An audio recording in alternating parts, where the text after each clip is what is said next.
with this whole port strike, I want to say that the Biden administration finally has had a conversation and they finally said something. Remember when I was saying, hey man, if we really want to show some presidential zeal and we want to get this thing solved, there is no bigger issue than to address what is happening at the ports on the East Coast all the way down to Texas. Well, the Biden administration recently came out and they said that they're standing by the workers. Surprise, surprise. The White House put pressure on US port employers Wednesday to secure a labour deal with striking dock workers. A strike by the International Longshoremen's Association, or ILA, union has blocked everything from food to automobile shipments across dozens of ports from Maine to Texas. Analysts have warned it will cost the economy billions of dollars a day. One data firm found that more than 38 container vessels were already backed up at US ports by Tuesday. That compared to just 3 on Sunday before the strike. President Joe Biden said Tuesday foreign ocean carriers have made record profits since the pandemic when longshoremen put themselves at risk to keep ports open. He added its time workers were offered a strong and fair contract. It's the same narrative. It's the same narrative when he was talking about the UAW. It's the same narrative when he was on the campaign trail when they always say that same slogan, make rich people pay their fair share. It's the same slogan when they say, oh man, you know what? We're reducing inflation and we're allowing for families to be able to provide for themselves while at the same time increasing costs. It's the same rhetoric. And you know what's so irresponsible about this president and this administration is that they pick sides instead of trying to come to listen, they're more concerned about votes than they are about fixing a problem. Because it's not about wages, it's not about any of that stuff. It's about how do you come to an amicable conclusion to allow for the United States of America and for capitalism to work effectively if you do it the right way. Look, everybody in America, from fast food workers to port workers, are going to say, "Oh, I deserve more. I am vital to the economy." It's you know what longshoremen are saying? Objectively speaking, you know what longshoremen are saying? They're saying, "Without us, this country don't run."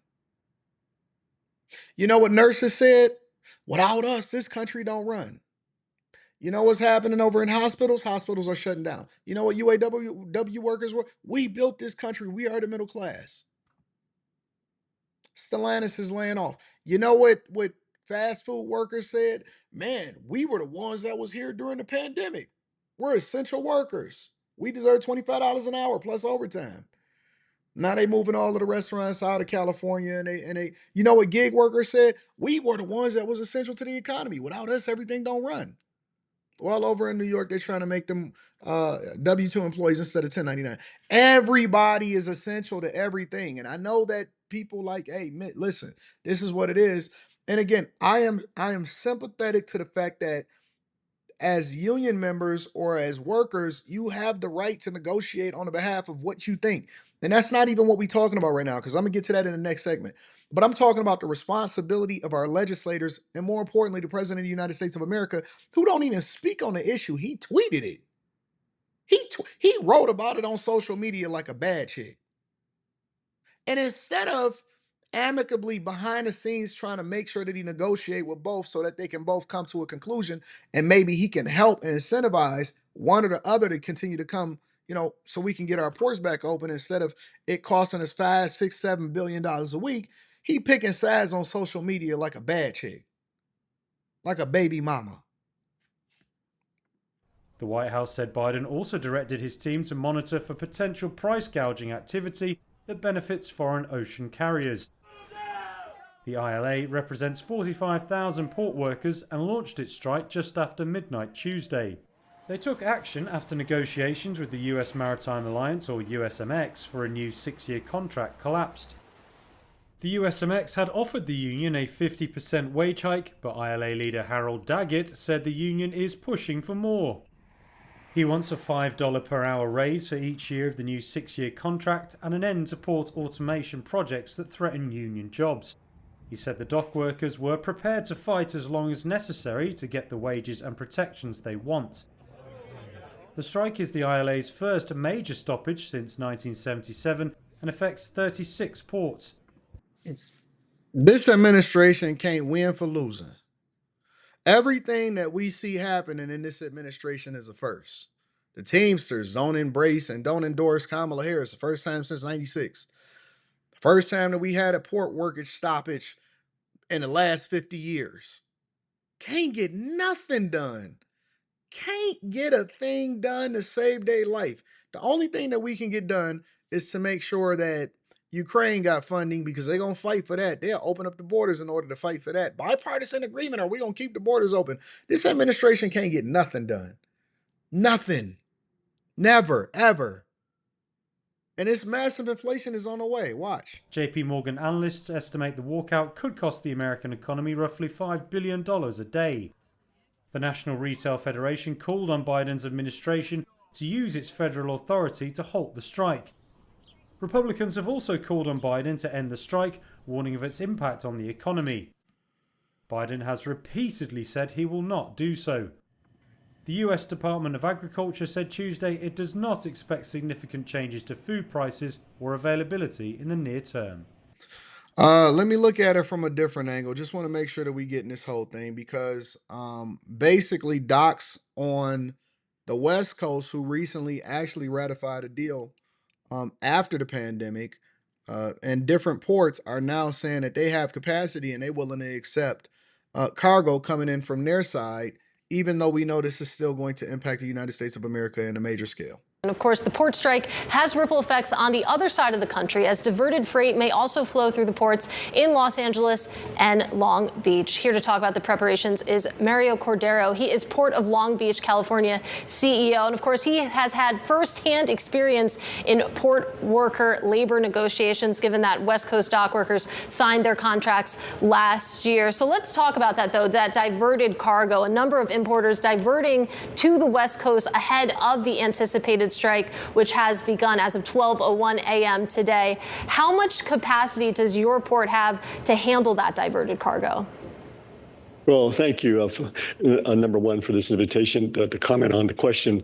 So right now, we are very fluid. Right now, our terminal capacity at the Port of Long Beach is about 70%. So given the historical number of containers that we have moved, particularly for the month of August, I think that we're in a very good position to, again, handle any continued surge that comes to the Port of Long Beach. In terms of... So basically what he's saying is, hey, what they don't want, we'll go ahead and take it over here. Have y'all ever seen The Wire season? I think it was season 2. Season 2, somebody actually said it inside of the chat, the Sabatkas. Listen, I love the classics. I love all of that, right? And in season 2 of The Wire, basically they were losing jobs because, they couldn't get the funding from the federal government in order to make sure that they built the port. So basically what happened was they resorted to dealing drugs and becoming drug dealers so that they can then grease the palms of the politicians to make sure that they get the funding so that they can expand the ports and be able to accept more freight, right? Otherwise, everybody was basically suffering. People was on furlough. People was laid off. They would only get 1 or 2 days a week.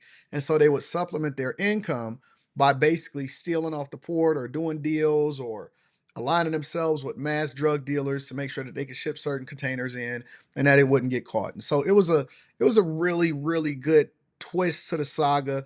And one of the reasons why I say that it's the best series of all time. But my point is that there's always now going to be competition, but part of the competition came from the fact that they're looking at the deal that they got on the West Coast and saying, listen, we 45,000 strong, and if we don't get at least more than them, then we're going to run up the bag and we're going to shut down this entire country on the East Coast all the way down to Texas. The potential for a massive raise on the East Coast, Mario.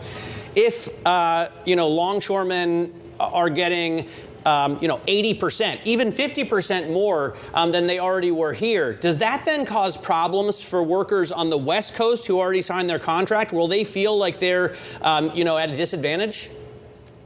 Well, like we've indicated, the West Coast labor negotiations thankfully came to a conclusion.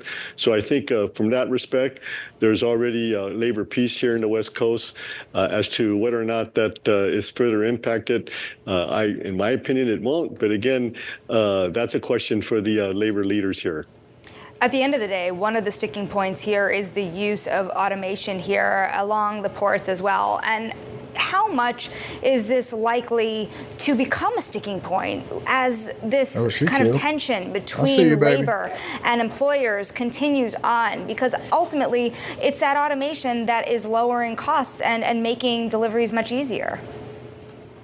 Well, the question of automation, robotics has been an ongoing discussion in various sectors of the workforce. And of course, this includes the dock workers. So this has been a conversation for a number of years. It's going to be continued, a contentious discussion. So I think, again, hopefully the parties come to a meeting of the minds and a compromise with regard to how this looks moving forward.